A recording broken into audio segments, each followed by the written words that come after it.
Hulk Hogan was on Fox and Friends, so you know there's going to be trouble.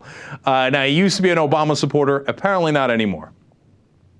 Yeah, well, I was a big Obama supporter and kind of like believed everything he said he was going to do. Now that nothing's happened, and he actually used my music to come out to his correspondence dinner for his real long-form birth certificate. I kind of like was a little upset that he didn't ask me permission to use my music, the real American music, but that's cool.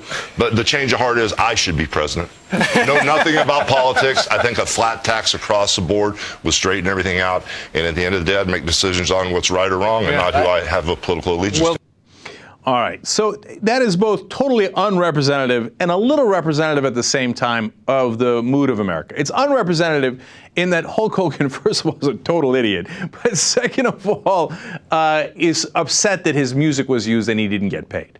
Because Obama, when he was presenting his birth certificate at the correspondence dinner, joked around and came out to the music, "I am a real American," which as a lifelong Hulkamaniac, I'm very familiar with, and music that I rather enjoy, okay? I'm not against Hulk Hogan, but as he says there, he's a political idiot. He doesn't know anything, right? But that's where it gets representative, because I think a lot of independents, as we've shown you in the polling before, don't know a lot of the issues, right? And so they go, I don't know, I voted for Obama because I thought we were going to get change, but then it turns out he didn't do anything. So I don't know, I guess I'm going to go the other way. Now, look, you got to throw in an extra fact that Hulk Hogan's very rich, so that's why he's in favor of a flat tax, which would save him a whole heap of money, right? But then, since he's on Fox and Friends, he figures he's got to say something wrong and controversial, so then he says this. The closest thing we got to a flat tax this time around sounds like Herman Cain's 999. Wow. Yeah, but he's not a real American like I am. So. What do you mean? What do I mean? I mean, I've been around. People know me. They know everything about me. They know I'm for real. They know I know nothing about politics. That's good. I'll just make decisions. And the minute he said Herman Cain's not a real American like him, he doesn't even know what he's talking about. I'm not sure he knows Herman Cain, which side Herman Cain's on, right? But the minute he said that, the Fox and Friends people were like, "Oh my God, here we go again."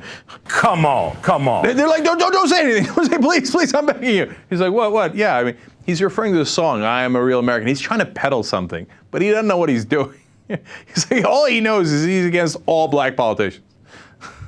Just playing bus nuts, Hulk. Oh, don't do it. Don't do it. Oh, no, leg drop. By the way, leg drop, the worst wrestling move ever.